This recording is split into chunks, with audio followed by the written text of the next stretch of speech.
Wind को लिखिए इसमें जल्दी से इंट्रोडक्शन, फिर आगे अपने टॉपिक पे आ जाते हैं। विंड क्या होता है इसमें? विंड होता है आपका blowing air in the atmosphere, that is wind. Wind का सेक्शन जो है मल्टीपल क्वेश्चंस को जनरेट करता है। इसके क्वेश्चंस के कुछ नेचर देख लेते हैं और नेचर को देखने के बाद इसको पढ़ने का तरीका समझ लेते हैं। एग्ज़ाम में कैसे क्वेश्चंस पूछे जाएंगे विंड से अगर होगा तो आपको, जैसे कि एक दो क्वेश्चंस बता रहा हूँ, आपको जो पता है वो भी बता रहा हूँ। जैसे मान लीजिए कि धरती पर जो प्लानिटरी विंड्स चलती हैं, उन प्लानिटरी विंड्स में से अगर 3 नाम दे दिए जाए और चौथा नाम दे दिया जाए कि वो प्लानिटरी विंड्स नहीं है, तो देखते हैं आप पकड़ पाते हैं कि नहीं। ये एग्ज़ाम का एक दूसरा क्वेश्चन होगा। जैसे कि मान लीजिए मैं 2-4 कहाँ से दें, 2 ही दे देते। तो अगर मैं कहूँ आपको वेस्टर्लीज़ है, ईस्टर्लीज़ है और चिनूक सिनूक है, तो आप जो है किसको मानते हैं कि ये प्लानिटरी विंड्स नहीं है? चिनूक सिनूक नहीं है, पता है ना इसमें। बाकी सब तो प्लानिटरी हैं, पूरे धरती पर चलने वाले विंड्स हैं इसमें। नेक्स्ट एग्जाम्पल लेते हैं इसमें कि एयर के फॉर्मेशन के लिए किसने अपने रूल्स को नहीं दिया। विच ऑफ द साइंटिस्ट और the statement is not associated with air और विंड फॉर्मेशन। ठीक है, तो एक मैंने कहा आपको फेरल रूल, दूसरा कहा मैंने बाइज रूल, तीसरा कहा कोरियोलिस रूल और चौथा कहा मैंने बोर रूल। तो आप बताइए किसका आंसर होना चाहिए? सही बात है ना इसमें। तो ये क्वेश्चंस के ये स्टेजेस बनेंगे जिससे कि आप अपने क्वेश्चंस को समझ पाएँ। ठीक बात है। अब हम क्वेश्चंस के थोड़े से डेप्थ में जाते हैं। 4 ऑप्शंस में से कहा जाएगा इसमें which of the air is hot and dry air. Which of the air is hot and dry air. तो 4 ऑप्शंस दे दिए जाएंगे और 4 ऑप्शंस में से आपको उन एयर के नाम आपको बताने हैं। और ये पिछली बार का पूछा हुआ एक क्वेश्चन दिया हुआ। तो एयर का रेंज जो है बहुत बड़ा है, इसमें क्वेश्चंस बहुत सारे आते हैं इसमें। कभी कभी इसका जो है 4 ऑप्शंस में से 3 ऑप्शन सही होते हैं और एक गलत होता है। तो एक क्वेश्चन 3 अलग अलग जानकारी की डिमांड करता है। अभी तक हमने विंड का एक इंट्रोडक्शन लिया और विंड के साथ हमने एक बेसिक फैक्ट पढ़ा है, जिसको हमें 3 टाइप्स के विंड्स को पढ़ने का मौका मिले, जैसे कि प्राइमरी, सेकेंडरी और टर्शरी। हालांकि टर्शरी को हम लोकल विंड्स भी कहते हैं, जो कि स्थानीय हवा या पवनों को के नाम से जाने जाते हैं। अगर हम प्राइमरी विंड्स के बारे में बात करें तो प्राइमरी विंड्स को हमने फर्दर एक्सप्लेन करने के लिए पूरी धरती को अलग अलग प्रेशर बेल्ट्स में बनाया।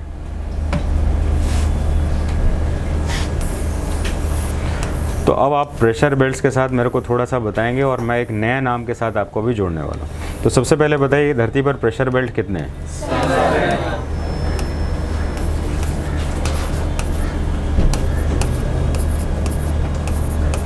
धरती पर जो है 7 प्रेशर बेल्ट है और 7 प्रेशर बेल्ट जो है धरती पर विंड्स के फॉर्मेशन के लिए योगदान करता है। धरती पर 0 डिग्री जो है सबसे ज़्यादा गर्म होने के कारण यहाँ की हवा ऊपर उठ जाती है और उठने के कारण ये वैक्यूम जो बन जाता है, ये हवा उसको भरने के लिए इधर आ जाती है। तो हवा चलने का बहुत सारा बेसिक रीज़न है। धरती के बीच में जो है यहाँ पर एक फोर्स है जो कि नेगेटिव हो जाता है, जिसको हम कहते हैं कोरियोलिस फोर्स। कोरियोलिस फोर्स जो है, क्योंकि धरती यहाँ पर लगभग कुछ समय तक के लिए बराबर है, वो झुकी नहीं है, वो स्लोप में नहीं है, जिसके कारण धरती पर ये हवा यहाँ पर घूमती नहीं। तो जाहिर सी बात है घूमती नहीं है तो हवा जो है ऊपर से नीचे आती है और यहाँ पर आके टकरा जाती है। विंड्स जब 2 आपस में टकराती है इसमें, तो ये घटना लगातार निरंतर पूरे साल भर होती है इसमें। और इसलिए इक्वेटर एक ऐसा रीज़न बन जाता है जहाँ पर सुबह हमेशा गर्मी और 4 बजे के बाद हमेशा ही बारिश होती है। तो अगर आपसे पूछा जाए धरती का वह कौन सा भाग है जहाँ पर 4 बजे हमेशा ही दिन में गर्मी और रात को शाम के समय बारिश होती है,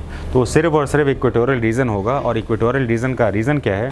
ऊपर से हवा नीचे और नीचे की हवा ऊपर जाकर बीच में जब टकराती है तो उसको कहते हैं इक्वेटर।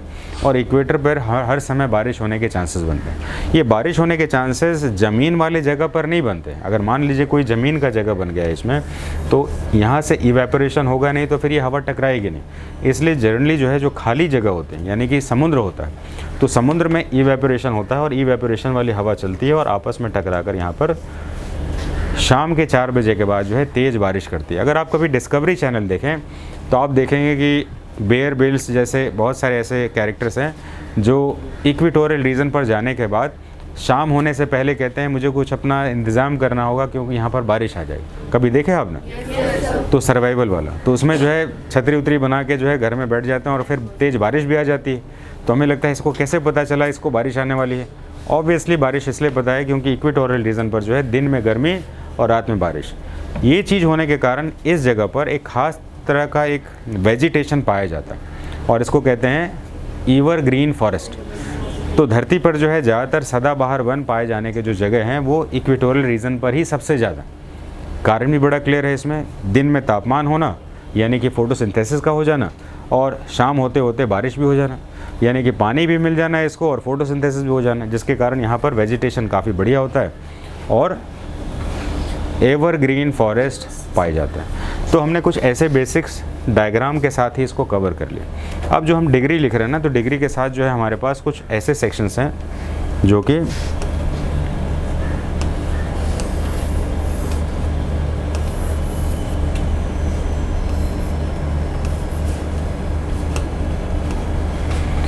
अब हमें पढ़ना है इसमें कि हवा जो चल रही है इसमें उन हवाओं को हम कहते क्या हैं। जैसे ये हवा यहाँ पर चल रही है तो इस हवा को हम ट्रेड विंड कहते हैं। अब ये ट्रेड विंड के साथ जो है 2-3 क्वेश्चंस को और समझने का प्रयास करते हैं, क्योंकि एग्ज़ाम में जो है हमारे पास इस रेंज का क्वेश्चन बनने का मेरे हिसाब से ऑप्शन बनता है।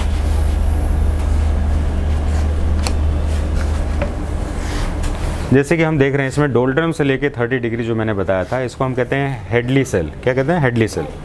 तो अब मान लीजिए एग्ज़ाम को ऐसा लगे कि सारे बच्चे ट्रेड रूट को, ट्रेड विंड को जो है रट चुके हैं, तो पूछा जाएगा हेडली सेल के नाम से धरती पर कौन सा रीजन जाना जाता है, तो आंसर वही होगा आपका 0 डिग्री से लेके 30 डिग्री, जिसको ट्रेड विंड भी कहते हैं इसमें। तो अब मैं चाहूँगा कि ये सेल वाले डायग्राम को जल्दी से बना लीजिए और इसी के साथ हम इसको कवर करना स्टार्ट करते हैं ना। जल्दी से इसको सेल वाला बना लीजिए, इस सेक्शन को बनाइए।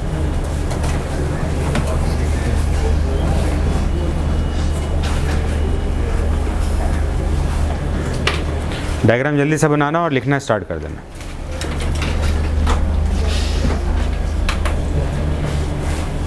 लिखने के बाद जो पहले कहेगा कि मेरा बन गया इसमें, इट मीन्स दैट स्टूडेंट बाकी लोग सोचें कि हमारी स्पीड इतनी कम है, and it creates a pressure and that is good. पता भी चलना चाहिए कि हम कितने स्लो हैं, आपको पता चलना चाहिए। So just make this diagram और बाकी सारी चीज़ें लिखने हैं जो आपको मैंने बताया। एनी ट्रेड विंड्स का मतलब क्या है? नॉर्थ ईस्ट ट्रेड विंड, ये क्या है? ऐसी ट्रेड विंड्स। साउथ ईस्ट का ट्रेड विंड है, ये क्या है? वेस्टर्लीज, ये क्या है? Polar westerlies. इसको आपको लिखना।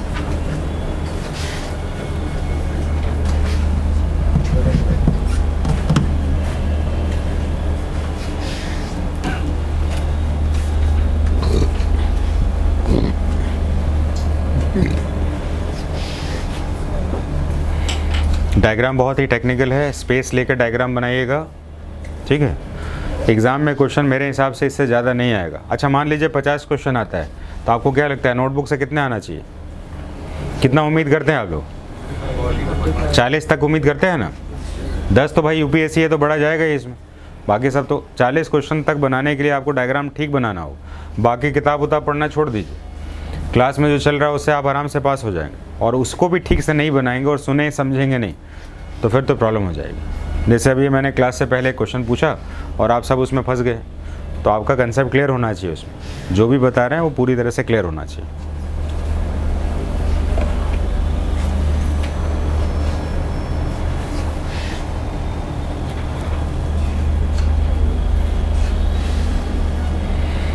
अभी तक कोई बोल नहीं रहा है, हो गया? Do it fast. माधुरी तुम ज़्यादा जो है ना लेट ना करो, जल्दी करो, बहुत लेट हो जाते हैं आप।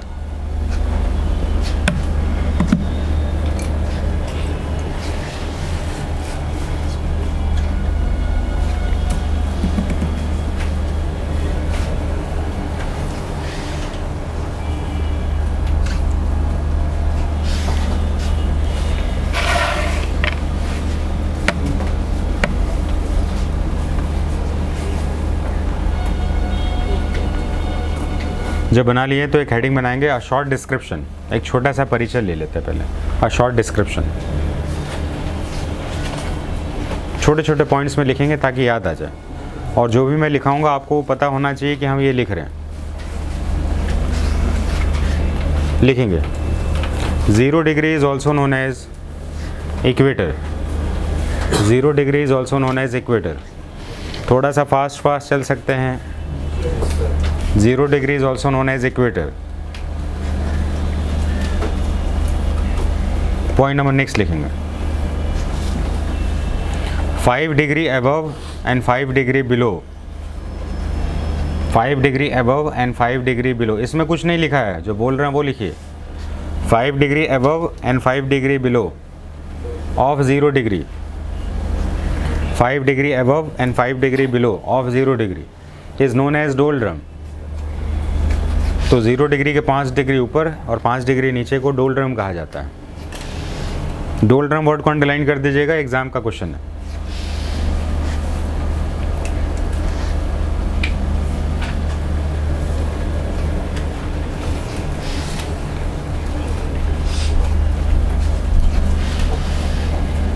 Point number next, between 0 degree to 30 degree, between 0 degree to 30 degree north and south, between 0 degree and 30 degree north and south, between 0 degree and 30 degree north and south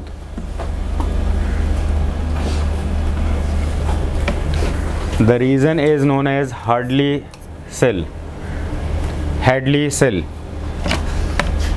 it is known as Hadley cell.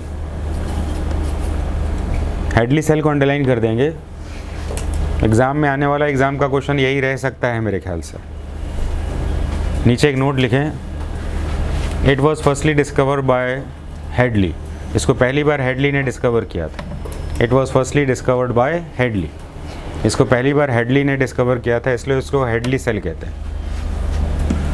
It was firstly discovered by Headley.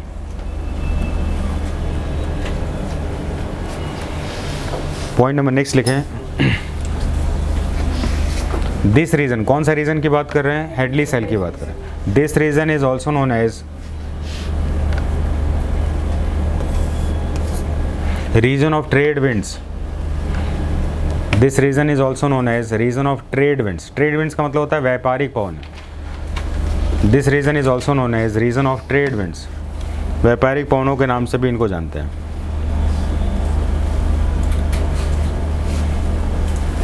नीचे एक note लिख लेंगे,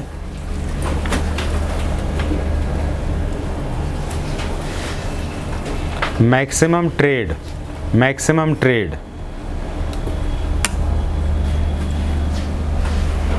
through ocean, maximum trade through ocean is done in this region, in this region. ज़्यादातर trade कहाँ से होते हैं? इसी रीजन से होते हैं। Maximum trade in ocean is done through this region, इसी रीजन से सबसे ज़्यादा ट्रेड किए जाते हैं। तो क्या हम हेडली सेल और ट्रेड को समझ पा रहे हैं? हाँ ना बोलते रहना इसमें, तो दिमाग से निकल जाएगा इसमें। अब मैंने एक जानकारी जो अतिरिक्त बताई थी, इसको भी मैं चाहूँगा अभी लिख लीजिए, बाद में भी ऐसा होगा ये कि ट्रेड विंड जब आपस में टकराते हैं तो क्या होता है? यहाँ पर डोल्ड्रम में टकराते हैं तो क्या होता है? बारिश होती है, क्योंकि ये गर्म हवा जो होती है ये अपने साथ इवेपोरेशन से क्लाउड्स फॉर्म करती है और यहाँ पर आकर आपस में जब टकराती है तो फिर वो बारिश करती है। ठीक है, तो यही बात को लिखने वाले रेडी है ना अभी? तो नोट में लिखिए, when trade winds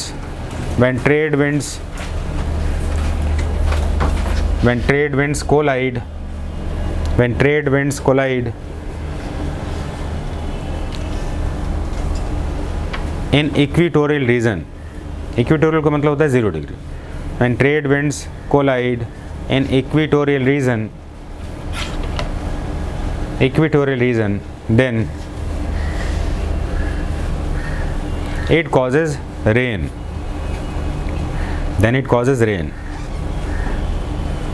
अब जो क्वेश्चन लिखा रहे हैं रीजन एसर्शन का क्वेश्चन है, कथन और कारण। सुने एग्जाम में कि नहीं? एक होता है स्टेटमेंट रीजन का और एक होता है एसर्शन का। ऐसे क्वेश्चन ज़्यादा आ रहे हैं अभी, तो लिखेंगे इसमें रीजन लिखेंगे या नोट में बात को लिख लेंगे। नोट ही लिख दीजिए, आराम से नोट लिख लेंगे इसमें। इन इक्वेटोरियल रीजन, विषुवतीय प्रदेश यानी कि बीच में जो है, in equatorial region the daytime receives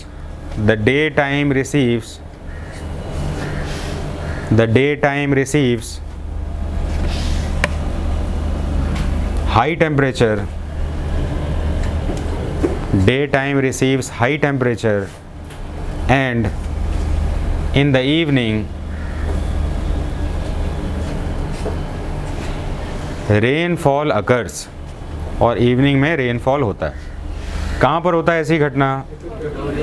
याद रहेगा आपको, ये बात को ध्यान रखिए, इसलिए हमने मैप के साथ यूज़ किया है। तो मैप जिनको नहीं अभी तक बनाए, जल्दी से बना के 2 लाइन को टकरा के यहाँ पर बारिश कर दीजिए, तो याद हो जाएगा, है ना। बाद में लिखा हुआ चीज़ जो है बहुत पढ़ने में इंटरेस्टिंग नहीं रहता है। तो हमने ये वाले सेक्शंस को तो कवर कर लिया, हेडली सेल को। अब हम बात करेंगे थोड़ा सा फेरेल सेल के बारे में बात करेंगे। लिखेंगे इसमें, हेडिंग बनाएंगे फेरेल सेल।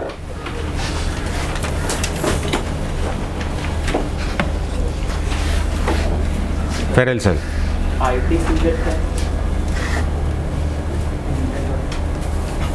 अभी इसको छोड़ देंगे, नेक्स्ट टॉपिक में बताऊंगा, नहीं तो फिर से ये बड़ा हो जाएगा। अभी हम लिखेंगे इसमें फेरेल सेल, क्योंकि यहाँ पर जो ट्रॉपिकल वो सब बताएंगे ना, ट्रॉपिकल और जोन बताएंगे ना, तो फिर ये ट्रॉपिक और जोन बताने के चक्कर में कुछ लोगों का दिमाग वहाँ पर चला जाएगा। अभी इतना ही रहना। ट्रॉपिक पूछ लिया, थोड़ा सा बता दें। ट्रॉपिक मतलब क्या होता है? गर्म। तो अभी हम लोग गर्म वाला चीज़ के बारे में बात नहीं कर रहे हैं, अभी तो हम बारिश के बारे में बात कर रहे हैं ना। तो अभी हम ट्रॉपिकल जोन के बारे में छोड़ देते हैं। इंटर ट्रॉपिकल जोन ऐसे करके बोल सकते हैं, ठीक। आपको शॉर्ट में बता दीजिए।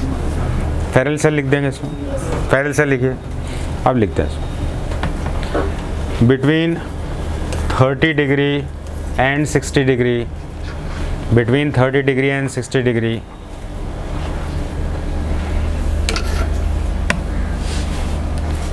फेरेल cell is found. Ferrel cell is found. तो 30 डिग्री से 60 डिग्री फेरेल सेल पाया जाता है in both the sides of the earth. धरती के दोनों ही जगहों पर, यानी कि उत्तर में भी और दक्षिण में भी। In both the sides of the earth, धरती के दोनों ही जगहों पर जो है ये फेरेल सेल पाया जाता है। पॉइंट नंबर नेक्स्ट लिखते हैं।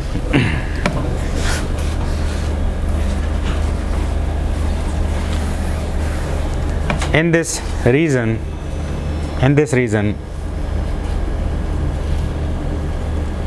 the air blows towards subpolar region. Air blows towards subpolar region. इस जगह पर हवा जो है सब पोलर रीजन, ब्रैकेट में लिखेंगे 60 degree. The air blows towards subpolar region 60 degree.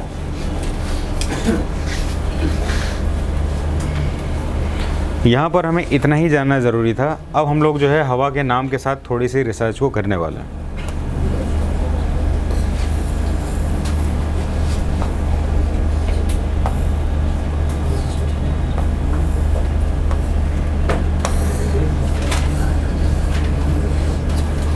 ये वाला अब हेडिंग बना लेंगे ट्रेड विंड्स। अब ये हो चुका हमारा, सिर्फ इसके डायरेक्शन को लिखकर और ये सब को पूरा कर लेते हैं। Trade winds,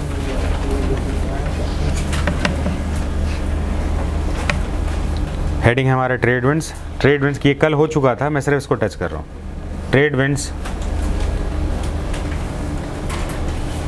are found between 0 degree and 30 degree, between 0 degree and 30 degree north and south. अभी ये डायग्राम को बनाना है आपको, बस ऐसे करके डायग्राम बना लीजिए और उसको कहते हैं ट्रेड विंड्स। कल मैंने इसका डायरेक्शन भी लिखवा दिया था, तो इसलिए आप डायरेक्शन नहीं लिखवाएंगे। डायरेक्शन के ऊपर सबसे ज़्यादा क्वेश्चन हार्ड वाले आते हैं, इस बात का ध्यान रखेंगे। ये कल की क्लास में लिखे थे, आप कंफर्म कर रहे हैं कि नहीं कर रहे हैं? हाँ, तो इसलिए दोबारा बताएंगे तो टाइम लग जाएगा। दूसरा एक पॉइंट लिख लीजिए, it is known as trade winds because maximum ocean trade, it is known as trade winds because maximum ocean trade occurs in that region. सबसे ज़्यादा ट्रेड यहीं पर होते हैं विश्व के। अब लिखेंगे हम वेस्टर्लीज, ट्रेड,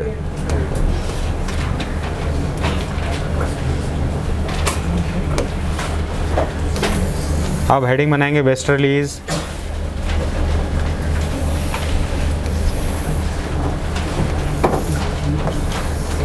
अब हमें इस जगह पर कुछ नहीं करना है। अब हमारे पास ये जगह,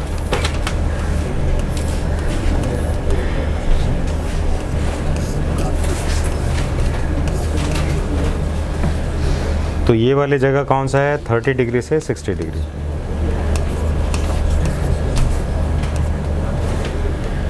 डायरेक्शन अभी बाद में बनाएंगे, अभी सिर्फ मैंने जगह बनाया, इसका डायरेक्शन ईस्ट जाएगा वेस्ट जाएगा वो आप बताना है आपको। डायग्राम बना लीजिए पहले, ये 30 डिग्री से 60 डिग्री। जल्दी से ही बना सकते हैं, लेट नहीं करना है आपको। हाँ, जल्दी से बनाइए इसको अच्छे से। वेस्टर्लीज को हम कहते हैं पछुआ पवने, वेस्टर्लीज को कहते हैं पछुआ पवने। Between 30 degrees and 60 degrees, between 30 degrees and 60 degrees, winds of the earth are westerlies, winds of the earth are westerlies। Map जरूर बनाइएगा, ऐसा मैप वाला क्वेश्चन है आपका। winds of the earth are known as westerlies। तो 30 degree से 60 degree के ऊपर जो हवा चलती है उसको हम पछुआ पवने के नाम से जानते हैं। वेस्टर्लीज को पछुआ पवने कहते हैं, इस बात का ध्यान रखेंगे। Point number next, in this region wind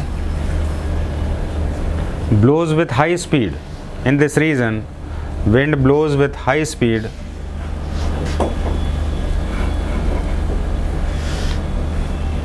and they are figure out with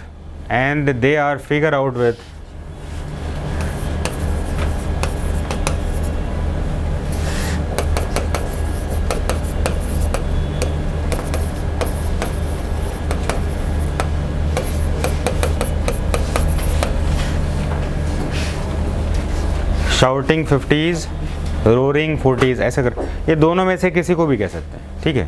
तो ऐसा नहीं कि शाउटिंग 50s ही होगा, शाउटिंग 40s भी हो सकता है ना, इस बात का ध्यान रखें। तो ये आवाज़ प्रोड्यूस करती है, इसलिए कभी भी चिल्लाने की आवाज़ आती है, कभी गुर्राने की आवाज़ आती है। रोरिंग का मतलब होता है गुर्राना, तो कहने का मतलब होता है शाउटिंग और रोरिंग जैसे वर्ड यूज़ किए जाते हैं इनके साथ। और ये 50-60 क्या है, तो ये डिग्री के बीच में, 40 में चलेगी तो ये डिग्री का 40 बोलेंगे, 50 में चलेगी तो ये हिंदी में इसको कहते हैं गरजता 40, चीखता 60, ये वर्ड ऐसे यूज़ किए जाते हैं। और इंग्लिश में इसको शाउटिंग 60, शाउटिंग 50s, ये कोई भी नाम आ जाए तो आप उसमें ना कहिएगा सर शाउटिंग में तो 50s बोला था आपने 40s नहीं बोला था, ये नहीं सोचना है। सिर्फ आवाज़ प्रोड्यूस करती है और ये आवाज़ जिस डिग्री में प्रोड्यूस करती है उसके साथ वो 60s शाउटिंग वर्ड या रोरिंग वर्ड लगा दिया जाता है। क्या मेरा बात समझ में आ रहा है आपको? इस बात का ध्यान रखेंगे, ये जगह पर हवा तेज़ आवाज़ प्रोड्यूस करती है और इस आवाज़ को सुनने की अगर चाहत रखते हैं आप तो ग्लास लेके कान में डालिए, आपको आवाज़ जैसे कुछ आएगा। कभी सुना आपने?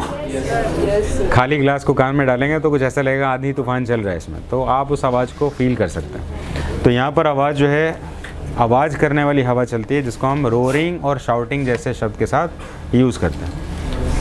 क्लियर है यहाँ पर? और इसको किस नाम से जानते हैं? शाउटिंग और रोरिंग, रोरिंग शाउटिंग और रोरिंग। और 50 में चलेगा तो 50s नाम होगा, 60 में चलेगा तो 60s नाम, ठीक है। अब जो है इसका आप डायरेक्शन मेरे को आप बताने वाले हैं, जैसे कि मैंने आपको कल बताया था इसमें कि ये हो गया नॉर्थ, ये हो गया साउथ, ईस्ट और वेस्ट। और धरती के ऊपर किसी जगह पर, धरती के ऊपर कहीं पर भी हवा अगर चलती है तो अगर ये नॉर्थ पार्ट पर चल रही है तो कहाँ से चलेगी? राइट की तरफ। यानी कि नॉर्थ पार्ट में चल रही है तो ये ऐसे ना चलकर ये ऐसे चलेगी। इसको क्लियर कर देते हैं, ऐसे ना चल के इसका राइट कैसा होगा? ऐसे चलेगी। और मान लेते हैं अगर हम ऊपर से चलना होगा इसमें तो ऐसे ना चल के इसका राइट किस तरफ से होगा?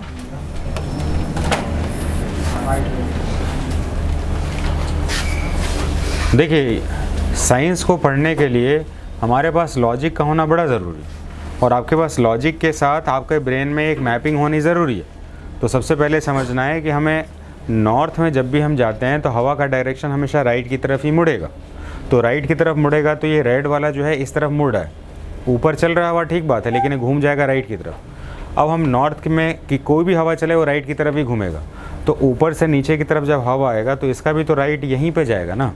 आपको राइट लेफ्ट नहीं समझ में आ रहा है तो एरो की जगह पर आप अपने चेहरा को रखिए, यानी कि जहाँ से एरो जा रहा है उसी तरफ से आप भी अपने आप को रखिए। आप देखेंगे आप इस तरफ खड़े होंगे इस तरफ एरो करके, तो आपका राइट ये है कि नहीं है? सोच के बताइए, है ना ये? और यहाँ से ऊपर जा रहा है तो आपका राइट ये हुआ। तो एरो का डायरेक्शन हमेशा ही इसी तरफ से होगा। अब आप मुझे बताइए, इन दोनों को हमने सीधे खड़ा कर दिया, अब इसको रेड लाइन से मुझे बताना है कि इसका डायरेक्शन क्या होगा। बताइए मेरे को, क्या करें? साउथ में कैसा होगा? साउथ में लेफ्ट, साउथ में लेफ्ट की तरफ मुड़ जाता है और उसमें राइट की तरफ मुड़ जाता है। तो अब मुझे बताइए कि ये ऊपर नॉर्थ ले लेते हैं, नॉर्थ में क्या करें?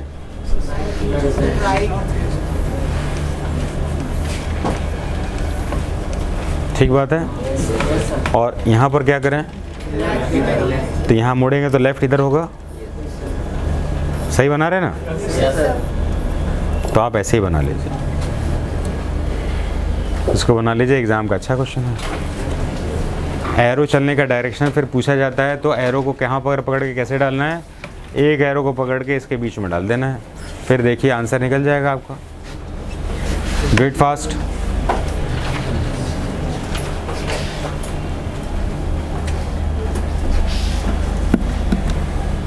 तो वेस्टर्लीज एक इम्पॉर्टेंट हवा है जिसके साथ हमारे क्वेश्चंस, एडवांस क्वेश्चन जो फॉर्म होते हैं वो डायरेक्शन के लिए पूछे जाते हैं, और सिंपली जो है चीखता और चालीसा साठा वो सब जो है पूछकर काम चला लिया जाता है। और बाकी पोलर विंड जो है वो पूछा नहीं जाता है इसमें, तो इसलिए पोलर विंड लिखने के लिए कोई बहुत ज़्यादा ज़रूरत नहीं बनता है इसमें। फिर भी लिख लेते हैं इसमें पोलर ईस्टर्लीज,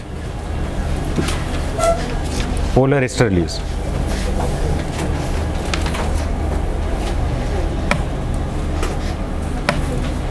पोलर ईस्टर्लीज, ये पूर्वैया इसको कहते हैं। Polar easterlies found, polar easterlies found between 60 degree and 90 degree. ये 60 डिग्री से 90 डिग्री के बीच में चलने वाली हवा होती है, जैसे ये।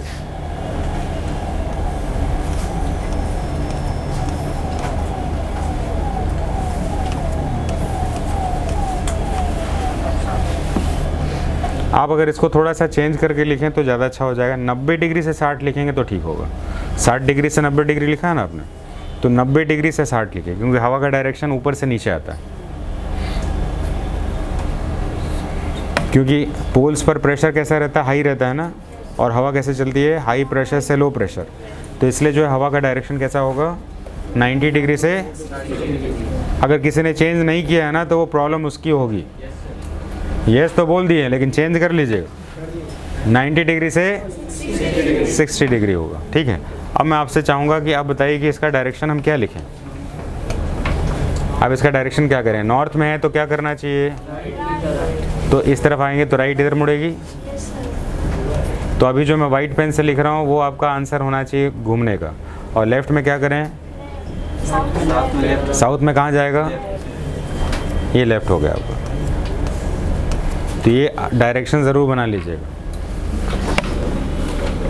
ये डायरेक्शन एग्ज़ाम का सबसे स्टैंडर्ड हाई क्वेश्चन बनता है, और यही एग्ज़ाम का आपका क्वेश्चन बनाएगा। तो इस तरह से हमने प्राइमरी इवेंट्स, जो कि सबसे इम्पॉर्टेंट चैप्टर था आपका, उसको हमने कवर किया इसमें। बाकी सब इसके बाद के सेकेंडरी इंपॉर्टेंट टॉपिक्स बन जाते हैं।